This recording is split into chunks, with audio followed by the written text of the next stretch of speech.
ver, ver isso, tá bom? A gente faz essa recapitulação, né? Vamos recapitular aí o que nós já vimos, certo?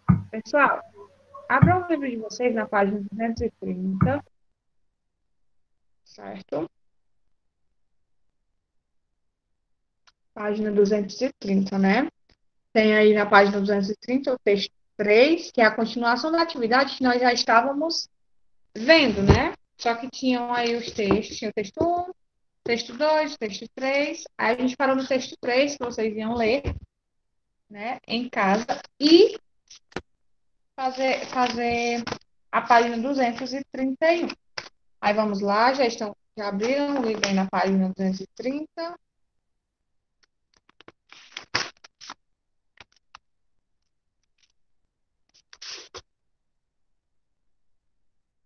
Já estão sabendo, né, que hoje tem reunião às 19 horas. Isso, do livro. Tem reunião de pais e professores, né, às 19 horas. Aí vocês avisem os pais de vocês, tá certo? Sobre a reunião, o que é muito importante para que eles saibam as informações que a escola tem para passar, né? As datas, sobre prova, né? Data de prova, essas coisas. Aí vamos lá. Página 230, o pastor amoroso, né? Lembrando que nós estamos estudando o gênero textual poema. Vamos ver aí o que é que esse poema nos reserva. Quem é que pode ler o poema?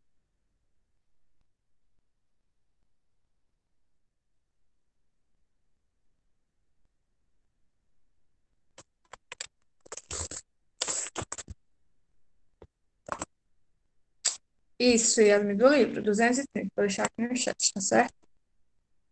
230. Vamos lá, vou ler o poema. Acompanhe a leitura, tá certo? O amor é uma companhia. Já não sei andar só pelos caminhos, porque já não posso andar só. Um pensamento visível faz-me andar mais depressa e ver menos e ao mesmo tempo desculpa, gente, ao mesmo tempo gostar bem de ir vendo tudo. E ver menos e ao mesmo tempo gastar bem de ir vendo tudo. Mesmo a ausência dela é uma coisa que está comigo, e eu gosto tanto dela que não sei como a desejar. Se a não vejo, imagino-a e sou forte como as árvores altas. Mas se a vejo, tremo, não sei o que é feito do que sinto na ausência dela. Todo eu sou qualquer força que me abandona. Toda a realidade olha para mim como girassol com cara dela no meio. Nós não terminamos e é verdade, viu, Maria Isabelle? A gente parou. Eu passei essa página, né? Mas a gente ainda estava corrigindo a página 220, na verdade, 228, questão 6. Obrigada. Está aqui até marcada a opção. Então, a gente vai iniciar da questão 6, tá bom? E depois a gente faz a correção da atividade de sexta-feira, né? No caso, da página 231. Isabel, pode ler aí a questão número 6? Vimos que as conjunções ligam termos em um período, que termos as conjunções conectam nos períodos da questão anterior. O que há de comum entre esses termos? E aí, pessoal? Lembrando que nós estávamos estudando, né, gramaticalmente, os conectivos, que são aquelas pequenas palavrinhas, né, que conectam aí uma oração a outra, uma frase a outra, certo? E a gente viu que na maioria das vezes, esses conectivos são as conjunções, né? E aí, gente, qual o que é que tem de comum aí entre os termos da oração passada, né? E aí?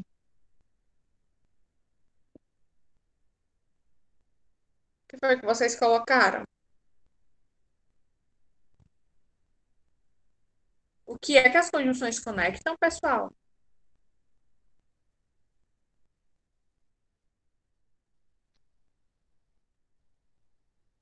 Aí vocês vão colocar o seguinte, né? As conjunções, certo? Conectam as orações, né? Ou seja, ligam uma oração à outra, tá bom? Vocês vão colocar isso. As conjunções, né? As conjunções conectam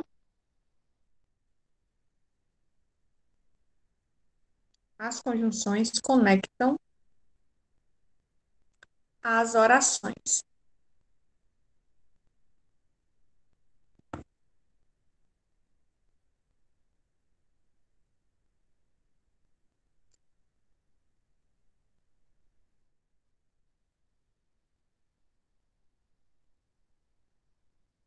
Pronto, podemos continuar.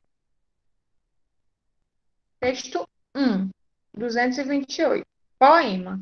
Quem é que pode ler? Ou a Isabel pode continuar?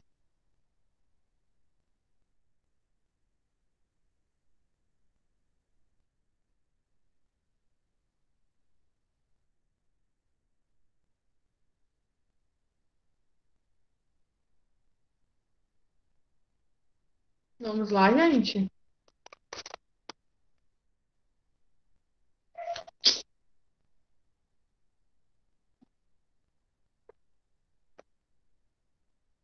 Pode continuar, amor. Tarde triste e silenciosa, de uma vila de beira-mar. Uma tarde cor-de-rosa, que vai morrendo em luar.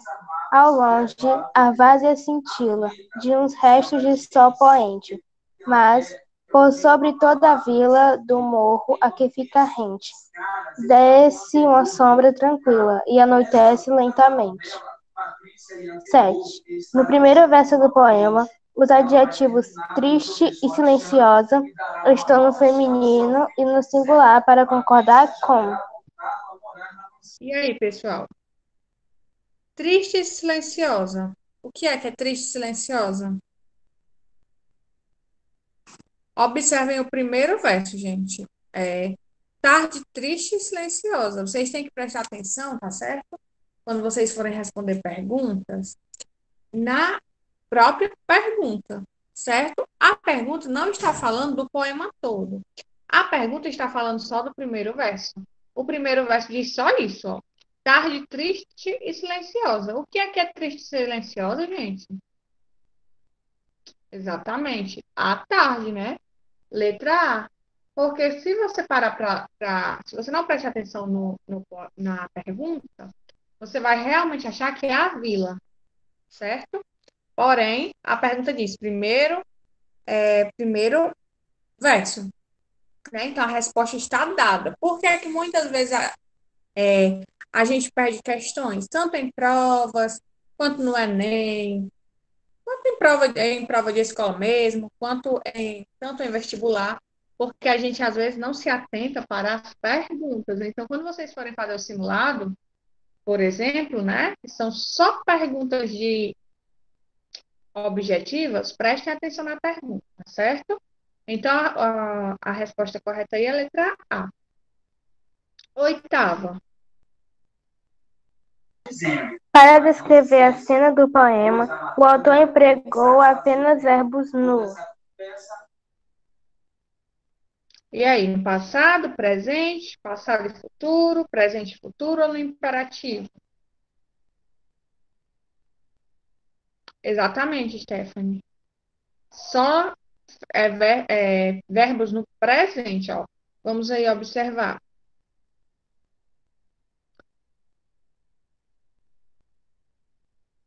Tarde triste e silenciosa, né? De uma vila de beira-mar. Uma tarde cor-de-rosa que vai morrendo em luar. Ao longe a várzea cintila de um resto de sol poente. Mas por sobre toda a vila, do morro, a que fica rente, desce uma sombra tranquila e anoitece lentamente. Os verbos aí, até o próprio poema, né? A gente percebe que ele foi escrito no tempo presente, tá certo? Então, a opção correta aí é a letra B, presente, tá certo? Aí vamos aí à nona questão. No primeiro verso, a palavra "e" indica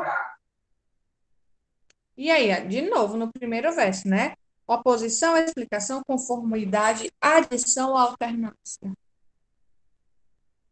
Isso, meninas, muito bem, né? Diz aí, tarde, triste e silenciosa. Dá realmente uma ideia de adição, né? Porque além de triste, também era silenciosa.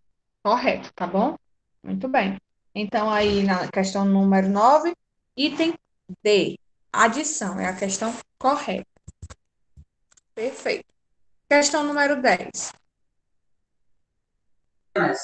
no sétimo verso, a palavra "mas" indica E aí? Vocês vão contar lá até chegar no sétimo verso, né? Esse mais indica o quê? Oposição, explicação, conformidade, adição ou alternância. Aí vocês prestem atenção no sétimo verso. Vocês vão contar os versos, né? E vão chegar até o sétimo, que diz: mas por sobre toda a vila. Correto, Stephanie. Exatamente. Esse mais aí, na conjunção, a conjunção mas dá a ideia de oposição, certo? Letra A, oposição. Muito bem. Agora vamos ao texto 2. Texto 2, Isabelle. informação. O Observatório Nacional informou que os brasileiros assistirão, no dia 4 de janeiro, a um eclipse parcial do Sol. No Rio, a luz solar sofrerá uma redução de 69% entre 11 horas e 12 horas. O fenômeno provocará, no meio do dia, o aspecto de um entardecer. 11. Pode-se deduzir do texto 2 uma série de informações, exceto que E aí, qual dessas informações, né? Qual dessas alternativas não pode ser considerado uma informação? A. Houve interesse do jornal em destacar o Rio. B. Ocorrem também eclipses totais de Sol. C. O Observatório Nacional trabalha com critérios científicos. D. Existem também eclipses da Lua. E. Com os eclipses, a luz do Sol não chega à Terra com a mesma intensidade. E aí, o que vocês marcaram?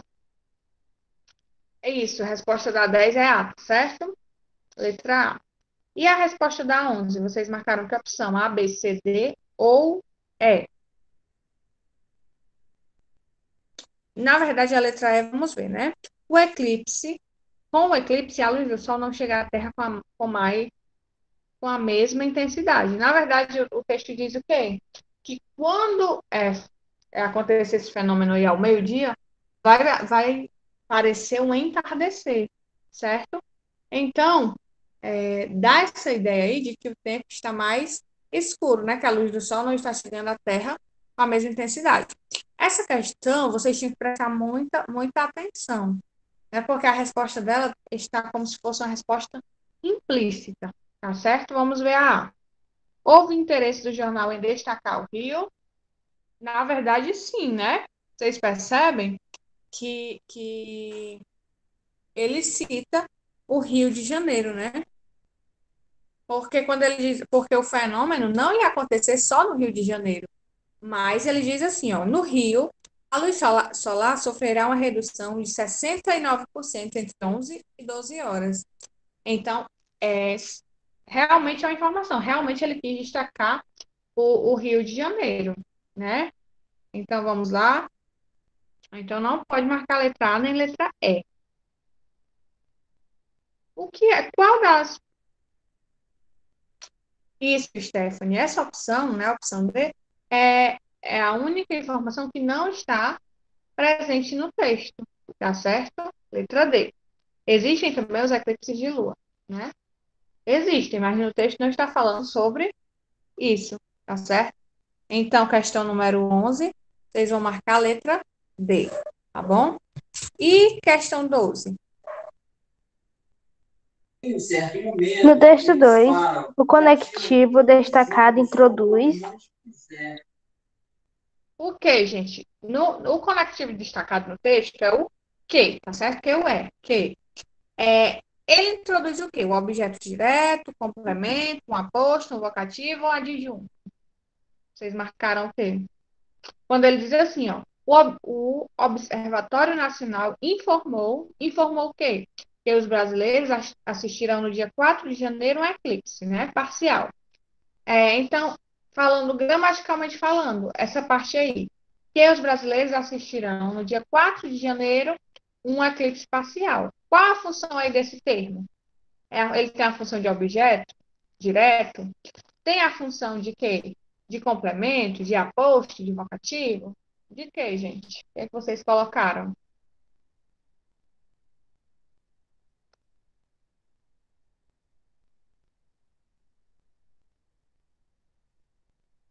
Ok, vamos lá. A gente estudou, né? Já estudamos que alguns verbos, né, precisam de complemento, tá certo? Os verbos precisam de complemento, certo? Por exemplo, esse verbo aí.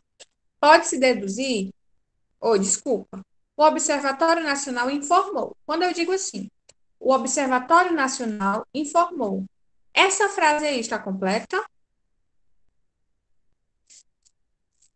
Não, né? Informou. Informou o quê?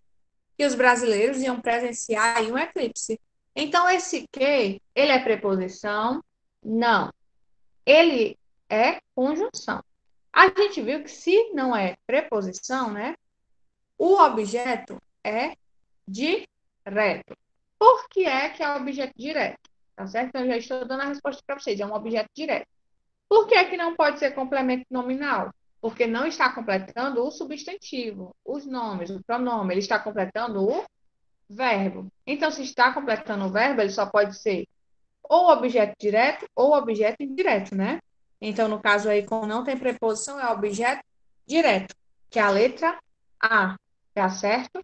Não pode ser o aposto, né? Porque não está explicando nada do que foi dito antes, nem o vocativo, porque não o vocativo é usado para chamar a atenção de alguém, então aí também não está sendo usado para isso, então ele é um objeto direto, tá certo? Ok, gente? Letra A, objeto direto, certo?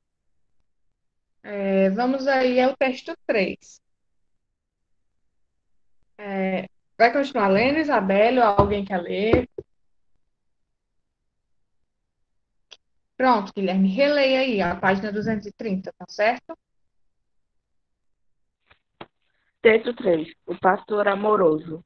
O amor é uma companhia. Já não sei andar só pelos caminhos, porque já não posso andar só. Um pensamento visível faz-me andar mais depressa e ver menos, e ao mesmo tempo gostar bem de ir vendo tudo. Mesmo a ausência dela é uma coisa que está comigo, e eu gosto tanto dela que não sei como a desejar.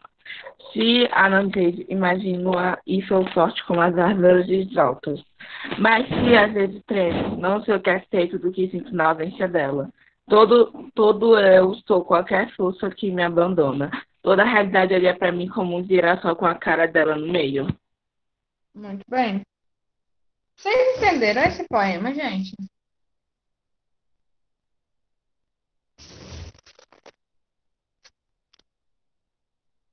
Mais ou menos. O que foi que vocês entenderam desse poema?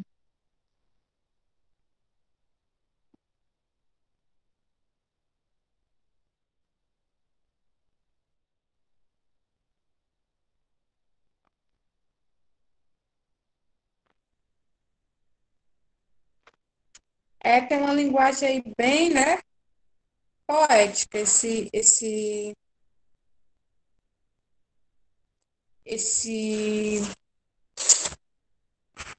poema, né? Porque por conta dessa imagem também que tem embaixo e até mesmo por conta do título, né? Porque o título é O Pastor Amoroso. Mas quando a gente lê o poema, a gente tem a ideia de que ele está falando, na verdade, da pessoa que ele ama, né? Ó, preste atenção. O amor é uma companhia. Já não sei andar só pelos caminhos, porque já não posso andar só. Um pensamento visível faz-me andar mais depressa e ver menos, e ao mesmo tempo gostar bem de ir vendo tudo. Mesmo a ausência dela é uma coisa que está comigo, e eu gosto tanto dela que não sei como a desejar. Se a não vejo, imagino-a e sou forte como as árvores altas. Mas se a vejo, tremo. Não sei o que é feito do que sinto na ausência dela. Todo eu sou qualquer força que me abandona. Toda a realidade olha para mim como um girassol com cara dela no meio. É, tem aí esse título, né? Eu acho que o que deixa um pouco a gente sem entender o poema é o título, porque o que tem no corpo, né, do texto, do próprio poema, não condiz muito com o título. Na verdade, aí o poema parece, né, que ele está falando da pessoa que ele ama. Pode falar, Letícia. Quer falar?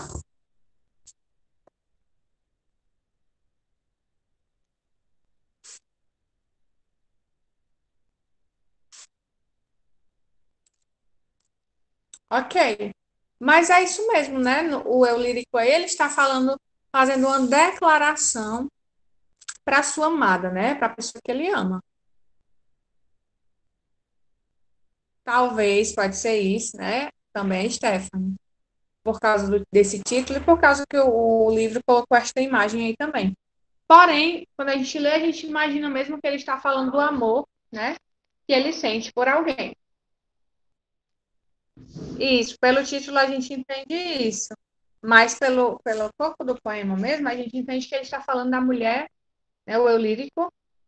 A gente entende que é um homem, o eu lírico, porque ele fala como? Tem um verso que ele diz assim: mas se a vejo, tremo, não sei o que é feito do que sinto na ausência dela, né, da mulher amada aí. Vamos lá, questão 13. Letícia, Isabelle, vai continuar lendo?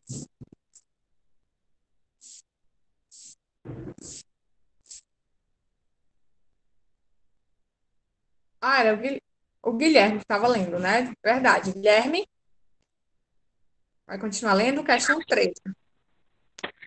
Questão 3, é tia. Isso, amor. A partir da leitura do poema, pode-se afirmar que o eu lírico A. Está apaixonado, porém não deseja viver esse sentimento. B. Sente-se forte por amar e frágil diante de sua amada. C. Maldiz o amor, sentimento que lhe retira as forças. D. Exalta o amor na condição de uma entidade superior. E. Acusa a mulher amada por retirar-lhe suas forças. E aí, gente, qual dessas opções?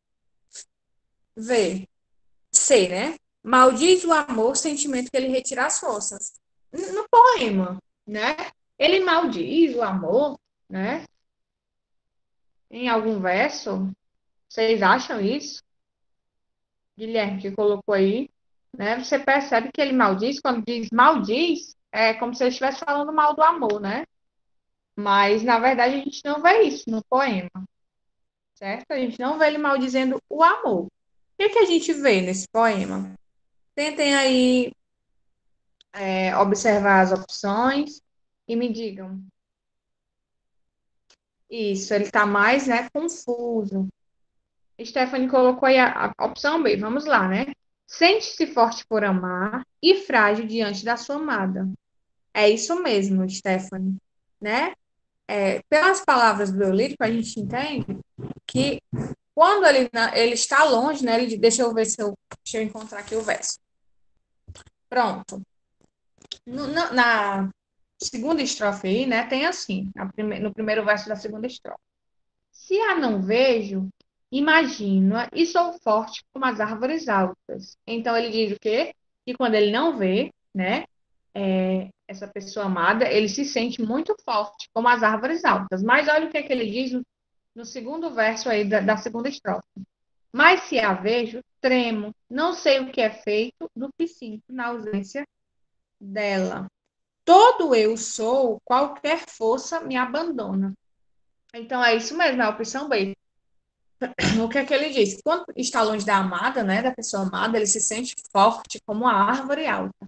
Porém, na presença dela, ele se sente frágil, né? Ele perde todas as forças por conta dessa paixão aí que ele sente. Então, vocês vão marcar a opção B, tá certo? Questão 14. Guilherme? Oi, tia. Leia. Por que Veja eu não posso andar só?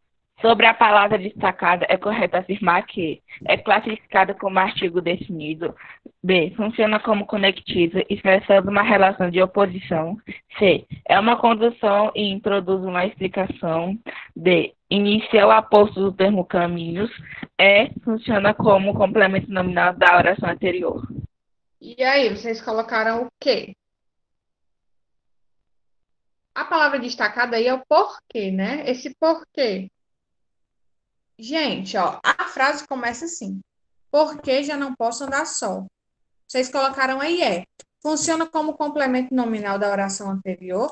Vamos ver. Esse porquê está complementando um substantivo, um pronome, algum nome. Vamos ver qual opção veio anteriormente, né? Já não sei andar só pelos caminhos, porque já não posso andar só. Na verdade, ele não está completando a palavra caminhos, né? Porque, por exemplo, já não sei andar só pelos caminhos. Está completo, ele não funciona aí como um complemento da palavra caminhos, tá certo? Vamos observar esse porquê. Qual é a função desse porquê? Tá certo? Vamos ver agora qual é a classe gramatical do porquê. O porquê está inserido em que classe gramatical? Certo? Para quem não sabe, a palavra porquê, gente, é uma conjunção, tá certo? É uma conjunção. E nessa frase aí, nesse poema, esse porquê está tendo que função? A gente já sabe que gramaticalmente ele é uma conjunção. Mas qual é a função dele? O que é que ele está fazendo? Ó, quando ele diz ali, assim, já não sei andar só pelos caminhos, porque já não posso andar só. Ele está fazendo o quê? Isso, Stephanie, ele está dando uma explicação, né?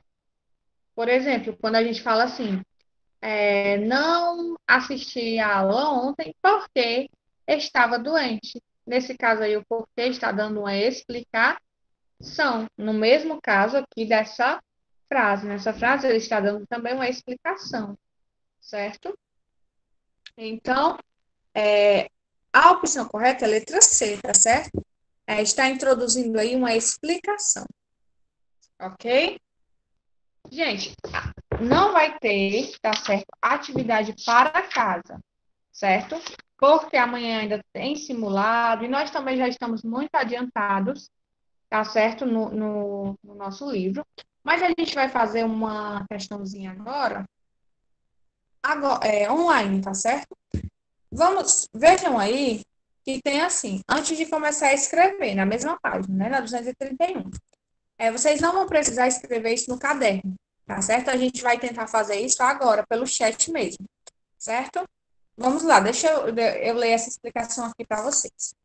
Como vimos, o uso de figuras de linguagem, como comparação e personificação, ajuda bastante os poetas na construção, né, de imagens poéticas que traduzem sensações e sentimentos. E a comparação, particularmente, sempre utiliza condições para relacionar os elementos em questão. Agora você vai ler as palavras do quadro abaixo e criar comparações utilizando-as para este exercício. Pense nisto. Que elemento você poderia associar essas palavras e que sentimentos poderiam ser relacionados a esses elementos? Ou seja, o que é que essa questão aí diz para a gente, né? Essa explicação aí diz para a gente o quê? Que nos poemas, normalmente, a gente sempre vê figuras de linguagem como comparação, como personificação. Para quem não lembra, né, a personificação é uma figura de linguagem que você atribui características humanas, por exemplo, a seres inanimados. Por exemplo, quando eu digo assim, o céu hoje chorou, né? Se fosse num poema, por exemplo. O céu realmente tem a capacidade de chorar? Não, né? Por isso, eu dou o nome a essa figura de linguagem de personificação, certo? Então, o que é que os poetas fazem? Eles têm uma linguagem, gente, poética, né? O poema tem uma linguagem poética e os poetas utilizam disso e utilizam-se muito da comparação. O que é que isso aí essa questão aí propõe para vocês, para a gente fazer aqui agora? Que vocês observem as palavras do quadro, certo? Estão ouvindo? Digam aí um ok. Pronto. Que vocês peguem essas palavras do quadro e tentem fazer uma frase, né, usando a comparação, como se fosse uma linguagem poética, tá certo? E tentando fazer o uso de algum conectivo também. Por exemplo, a primeira palavra aí é amizade, né, que tem no quadro. O que é que vocês vão escrever no chat para mim? Uma frase em que a gente use a comparação. Como é que eu posso comparar a amizade com o quê? Tá certo? Vocês vão fazer essa frase. Não precisa ser um poema, só como se fosse um verso de um poema, uma frase. Usando aí a figura de linguagem comparação ou personificação e tentando usar algum conectivo. Por exemplo, o porquê, ou por exemplo, o que, né? Que também é conjunção, o mas, né? Tentem aí, façam aí. Pronto. A Stephanie colocou aí uma frase que é onde ela está usando a figura de linguagem de personificação, né? O Sol e a Lua têm uma amizade muito forte. Ótimo. A amizade é melhor que a felicidade. Poderia ser também o quê? A amizade é o resultado da felicidade, né? Ou a felicidade é o resultado da amizade. Agora, tentem fazer para mim uma frase comparativa, usando a palavra amizade, gente. Pronto, eu vou deixar livre. Como tem, deixa eu ver aqui, tem 7 palavras, certo? Amizade, vida, sonhos, desejo, amor, saudade e tempo. Escolham uma dessas palavras, certo? E façam uma frase comparativa, né? Como acontece nos poemas, tentando fazer uso de algum conectivo, do porquê, do mais, do que, tá certo? Vamos lá. Escolham qualquer uma dessas frases, dessas palavras e escrevam uma frase. Fazendo isso, fazendo uso da figura de linguagem de comparação ou personificação, certo? Coloque aí no chat para a gente observar.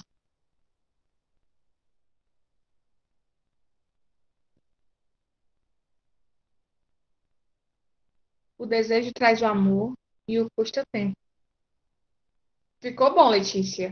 Mas agora tenta fazer uma frase, tanto você, quanto o Guilherme, quanto a Stephanie, quanto quem não fez, tentando fazer uma comparação, certo?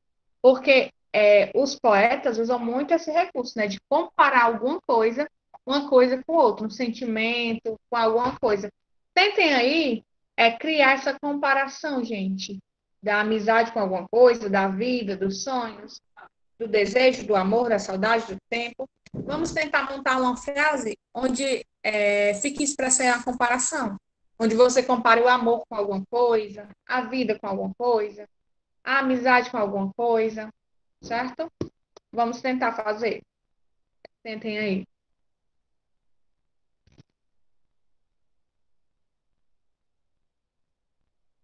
Essa atividade, na verdade, vocês iriam iniciar ela, né, para depois fazer uma produção textual. Mas claro, né, que eu não vou passar uma produção textual para vocês, porque já tem o professor Carlos que faz isso. Mas vamos lá, tentar usar a criatividade, né, e também o poder da escrita. O amor às vezes é tão ruim quanto a saudade. Muito bem, é uma comparação. Ótimo. Por exemplo, eu vou fazer uma aqui para vocês, né? Não é muito boa, mas só para dar o exemplo. Por exemplo, né? Eu acho que essa frase até já existe, mas eu vou usar aí a palavra vida, né? Essa frase já existe, vou só mostrar para vocês como seria essa comparação, né? Como seria uma comparação. Por exemplo, a vida é como uma roda gigante, né? Às vezes você está em cima, às vezes você está embaixo. Isso é uma comparação. Por quê? Eu estou comparando a vida com com o brinquedo, com a roda gigante. Isso é a comparação, tá certo? Eu pegar um sentimento, pegar uma palavra e comparar com outra coisa, tá certo? E dar uma explicação. Entenderam a comparação que eu fiz, né? Que às vezes você está bem, às vezes você não está tão bem, certo? Isso é a comparação, é